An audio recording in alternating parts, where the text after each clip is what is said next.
வணக்கம், welcome to Ammachi's kitchen. இன்றைக்கி நம்ம பார்க்க போகிற ரெசிபி வந்து அவியலும் அடையும். அடையும் அவியலும் வந்து எல்லாத்துக்கும் ரெண்டும் ரொம்ப நல்ல காம்பினேஷன். சட்னி வச்சுக்கலாம், சாம்பார் வச்சுக்கலாம். எல்லாத்தோட அவியல் ரொம்ப நல்லாயிருக்கும். அதுக்கு தகுந்த காய்கறிகள் என்னமோ அதை போட்டு எப்படி அவியல் செய்கிறதுன்னு செஞ்சு காட்டுறேன் வாங்க. அவியலுக்கு தேவையான பொருட்களை இங்கே வச்சுருக்கேன். சால்ட்டு, கெட்டி தயிருங்க. இது வந்து தேங்காய், பச்சை மிளகாய், இஞ்சி, கொஞ்சோண்டு இஞ்சி, ஜீரகம் போட்டு நைஸாக அரைச்சி வச்சுருக்கோம். கருவேப்பிலை, தேங்காய் எண்ணெய். இதுக்கு தாளிப்பு தேவையில்லை, தேங்காய் எண்ணெய் ஊற்றினா போதும்.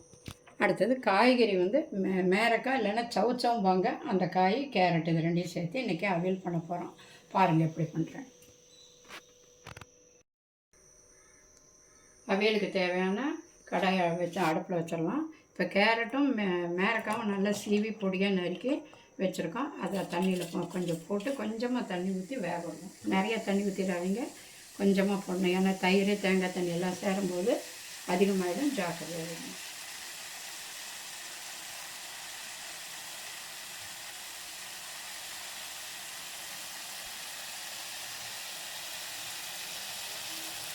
ஒரு 5 நிமிஷம் வேகட்டும். சீக்கிரம் வந்துடுது ரெண்டு காயுமே. இது கூட மேரக்காய் போடலாம், வெள்ளை பூசணிக்காய் இருந்தால் போடலாம், வாழைக்காய் போடலாம், எந்த காய் வேணாலும் போட்டு செய்யலாம். ஆனால் கத்திரிக்காய் போட்டுறாதீங்க.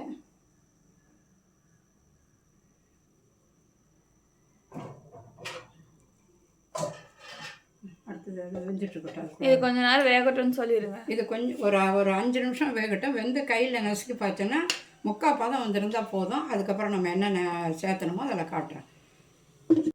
நல்லா வெந்திருக்கு. அந்த கையில் நசுக்கட்டேன். 3/4 பதத்துக்கு மேலே நல்லா வெந்துருச்சுக்கலாம். இந்த பதம் போதும். வெந்ததுக்கப்புறம்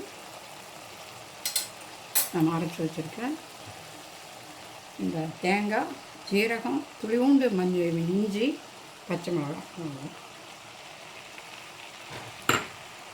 போட்டு நல்லா இந்த பச்சை வாசம் போகிற வரைக்கும் கொஞ்சம் வேகப்படும். இப்போ சால்ட்டும் போட்டுடலாம். சால்ட் இப்போ போட்டிங்கன்னா தான் அது உப்பு ஏறும், அதனால் சால்ட்டும் போட்டுடலாம். இது மாத்திரம் இல்லை, சில இதுக்கெல்லாம் உப்பு போட்டால் சீக்கிரம் வெந்து கொடுக்கும். 1/2 ஸ்பூன் போட்டிருக்கேன், போதும். அப்புறம் பார்த்து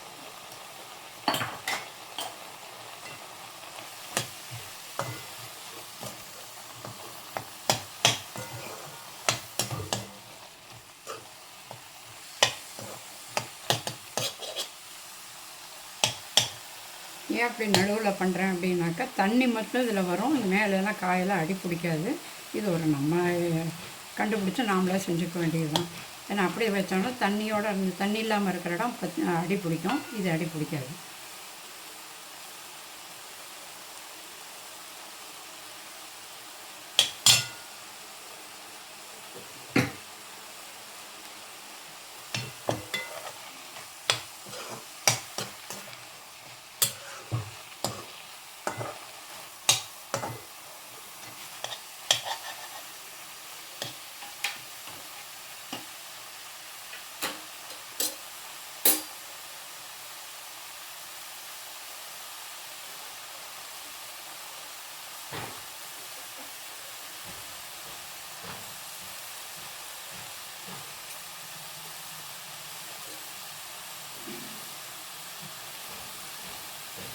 பச்சை வாசம்லாம் போயிடுச்சு.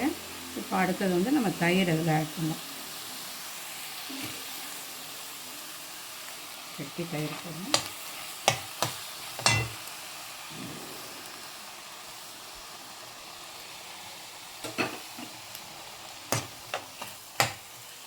அவ்வளோதான்.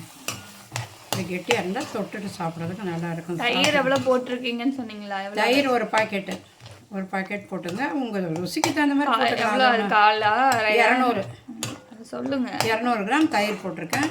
உங்களுக்கு எவ்வளோ தேவையோ அதை போட்டுங்க. அவ்வளோதான், முடிஞ்சிருச்சுங்க. இது ரொம்ப கொதிக்க வேண்டாம். அதுக்கப்புறம் கருவேப்பிலை, பச்சை கருவேப்பிலை நல்லா கிள்ளி போடுங்க. எப்போதுமே கருவேப்பிலை யூஸ் பண்ணுறது கிள்ளி போட்டோம்னா நல்ல மணமாக இருக்கும். அவ்வளோதான். தேங்காய் எண்ணெய் கொஞ்சம் ஊற்றினா அது தாளிப்பு வேண்டாம். அவ்வளோ சுவையான அவியல் ரெடி.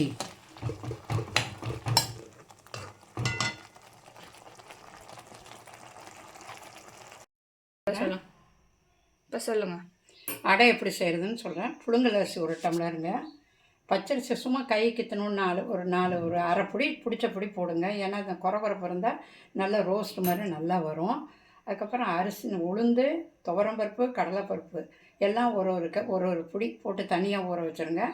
அரிசி மிளகாய் போட்டு நல்லா நைஸாக அரைச்சிட்டு, அரைச்சதுக்கப்புறம் துவரம்பருப்பு அதெல்லாம் ஊற வச்ச பருப்புங்க வகைகளை போட்டு அரைச்சி எடுத்து வச்சுருங்க.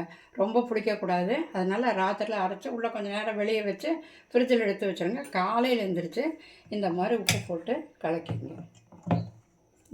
இந்த மாதிரி பதத்துக்கு கலந்துக்குங்க. அதுக்கப்புறம் ஒரு வடை சட்டி வச்சு கொஞ்சமாக எண்ணெய் ஊற்றி கடுகு ஜீரகம் போட்டு வெடிக்க விட்டு வெங்காயம் போட்டு 1-2 வணக்கணும். வெங்காயம் நல்லா வணங்க வேண்டாம்.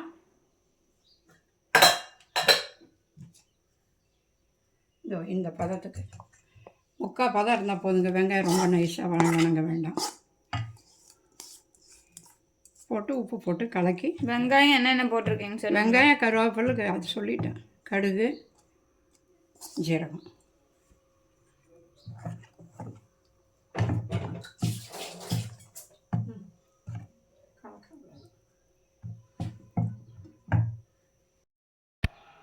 தோசைக்கல்லை போடுங்க.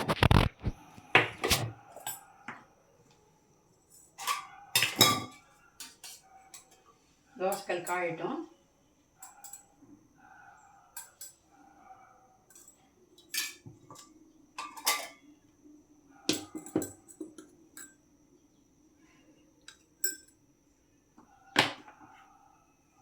டப்புன்னு போடாதீங்க. கேட்கும்.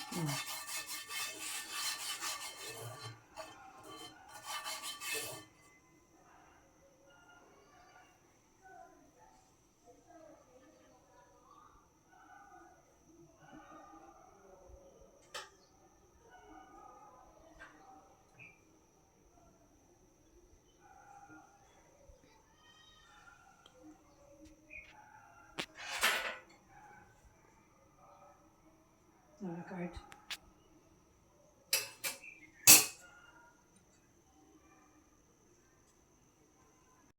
ஆயிடுச்சு. இப்போ அடைக்குள்ளதான் இந்த பதத்தில் இருந்தால் போதும். இந்த மாதிரி பதமாக இருக்கணும். ரொம்ப கெட்டியாகவும் இல்லாமல் தளரவும் இல்லாமல் நல்லா இதாக இருக்கணும். இப்போ